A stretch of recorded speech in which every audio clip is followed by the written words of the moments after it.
recueil. Et puis tu voulais nous parler d'autres livres, mais qui sont liés aux personnes dont tu as parlé juste avant. Je te Voilà. laisse, il reste en gros 10 minutes pour Ah oui, parler de donc tout ça. j'en présente 4, hein, donc il va falloir, Voilà, je vais devoir aller très vite, oui. je coupe mon On micro. va donc alors je vais parler de Agathe Goss, donc qui est une des animatrices des ateliers, mais Agathe Goss donc écrit depuis très longtemps. Ici, je vous parle de Trancher la nuit. C'est un roman qui est paru, je redécouvre des feuilles dans mes romans, c'est fantastique. Donc c'est un roman qui est paru, pardon, aux éditions Academia. C'est un roman court et un roman très touchant. Agathe a une finesse dans la plume qui est juste magnifique à lire. Et ici, elle aborde le thème des migrants. Donc, elle raconte l'histoire de David, qui est un Sénégalais, enfin qui est moitié belge et moitié sénégalais. C'est un métis. Et comme beaucoup d'Africains, il décide de rejoindre l'Europe, mais de manière illégale. Et donc, on va poursuivre un peu son voyage.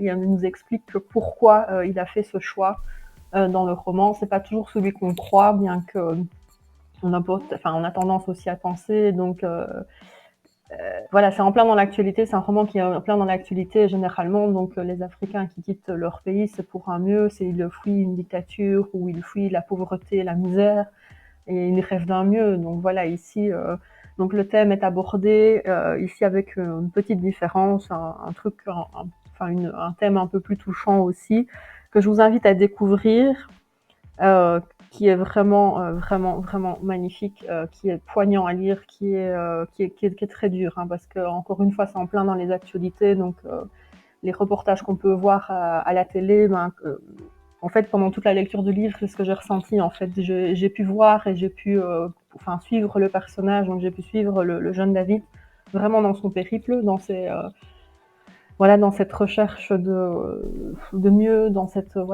recherche de vie meilleure. Et il y a des lectures qui sont plus difficiles que d'autres à lire. Celle-ci en est une, mais en vaut vraiment la peine. En vaut vraiment la peine parce que c'est un thème qui touche, c'est un thème d'actualité. Et c'est un thème aussi qui amène certains préjugés et on pourrait passer un peu, on pourrait passer outre de ces préjugés qu'on pourrait avoir. Donc voici pour Agathe. Intriguant. Euh, oui, Ah, oui, vraiment.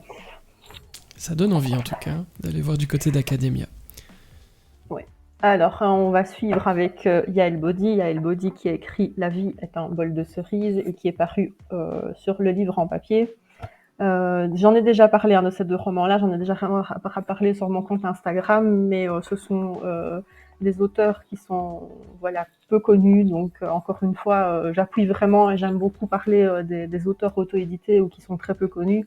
Ce sont eux qui ont besoin de le plus vraiment qu'on parle d'eux, de publicité, donc j'insiste encore une fois. Parce que c'est des textes aussi que j'aime beaucoup, c'est non pas parce que ce sont mes amis, mais parce que c'est vraiment bien écrit, c'est vraiment bien fait, et on va dans tous les thèmes possibles. Et notamment ici avec Yael, elle nous offre quelque chose de totalement différent. Je vais citer la citation du départ parce que c'est ce que j'appelle il y a la touch de Yael. En fait, c'est quelqu'un avec qui vraiment c'est un récit foufou et c'est quelqu'un avec qui il est vraiment très agréable de faire des ateliers. On rit beaucoup aussi.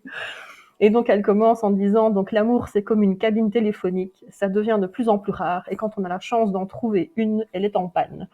Et donc elle commence son récit comme ça donne un peu le ton du bouquin, enfin du roman, où on va suivre l'histoire de Tess qui a 35 ans, qui est une comédienne au chômage. Et donc pour juste raconter un tout petit peu le début, donc on la voit au tribunal avec son ex qui est marié.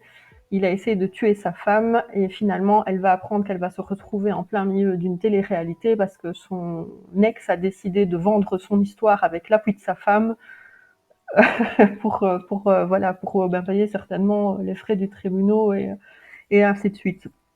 Et donc on poursuit un peu l'histoire de Tess qui est qui rêvait d'être comédienne et qui finalement ne l'est pas. Et puis il y a un incident qui va se produire un peu plus loin dans le roman et qui va un peu remettre son avenir en perspective. Mais donc voilà. Donc c'est un autre thème, c'est quelque chose de beaucoup plus drôle à lire, un peu touchant aussi.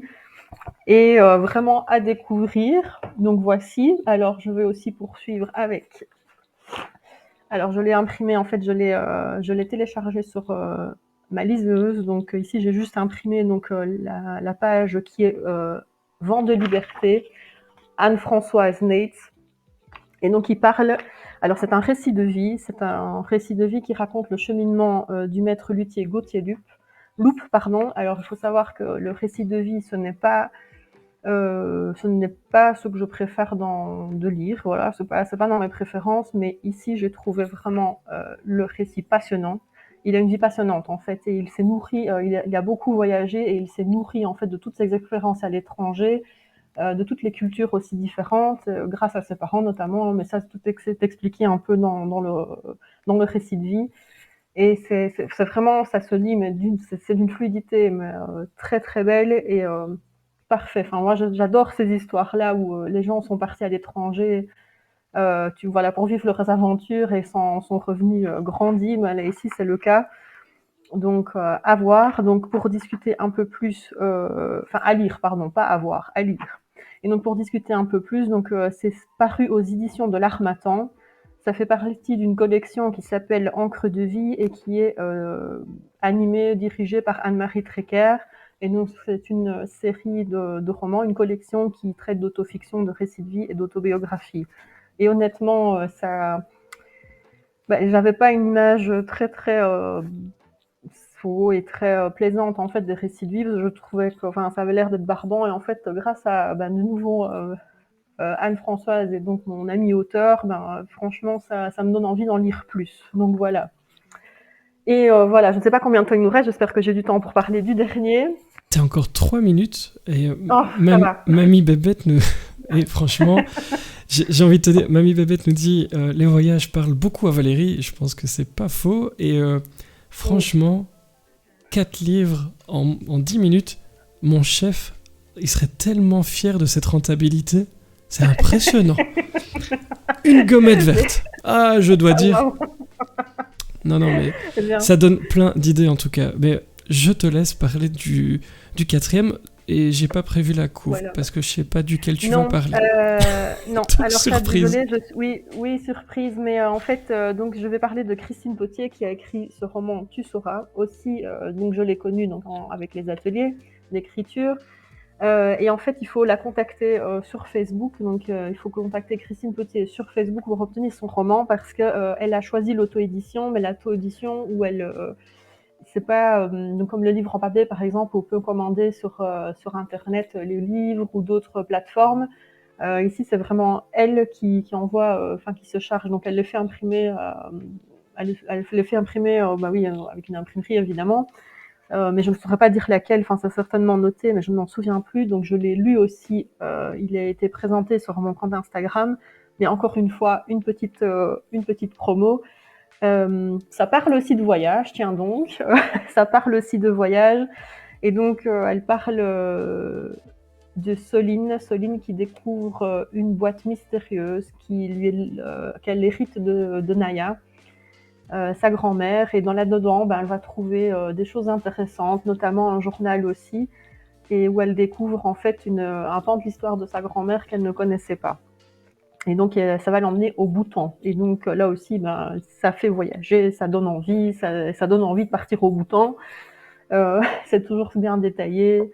Et vraiment, encore une fois, après, je ne sais pas, hein, peut-être que je ne suis pas objective assez parce que ce sont mes amis et que je trouve ça génial, mais vraiment, enfin, je sais que les récits sont retravaillés. Et donc, je sais de ce que je propose aussi en termes de qualité de livres. Donc, ce sont vraiment des livres de qualité, non pas parce que ce sont mes amis qui les ont écrits, mais vraiment parce que c'est le cas. Ça offre en fait chaque auteur, on dit que chaque auteur a une voix.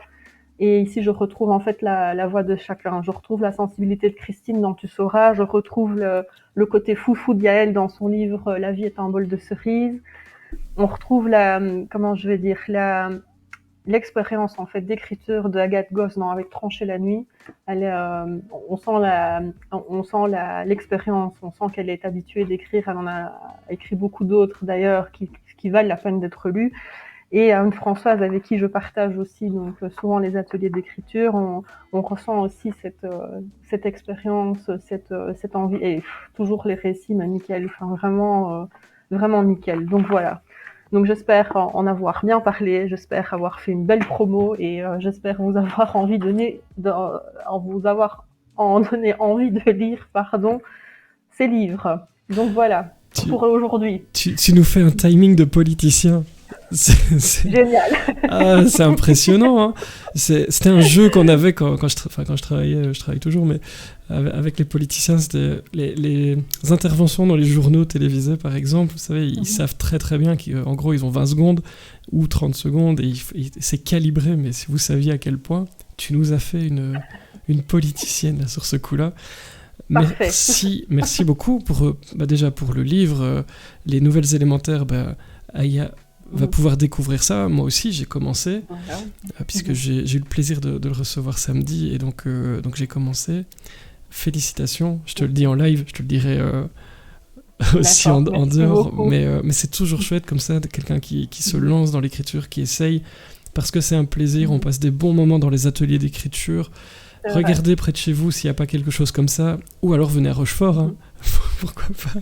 C'est une très très belle région. Et bien, je te remercie encore une fois pour ton passage, c'est passé très très vite. Est-ce que tu as un petit mot de la fin? Il était un passage dans la boîte. Je te laisse le mot de la fin avant d'accueillir les louves. Merci encore une fois. J'adore venir une fois par mois, tu vois, sur la boîte, donc et co-animer avec toi, donc et partager mes envies de lecture. Et donc le mois prochain, on est en décembre, et donc le mois prochain, le thème un peu évident, je vais vous présenter donc quelques choix sur les comédies, les romances de Noël. Donc voilà, venez aussi. Donc c'est le 8 décembre, donc jeudi à partir de 20h45. Voilà. Ça me fait rire, tu dis que c'est évident, en même temps, si on me demandait à moi de faire un planning de Noël, ce serait tellement violent. Et je pense que les louves du polar, je les vois toutes sourire, je pense qu'elles ont le même délire. Je sais pas si on va être sur que de la romance, mais heureusement que tu es là pour mettre un peu de douceur dans ce monde brut. Voilà.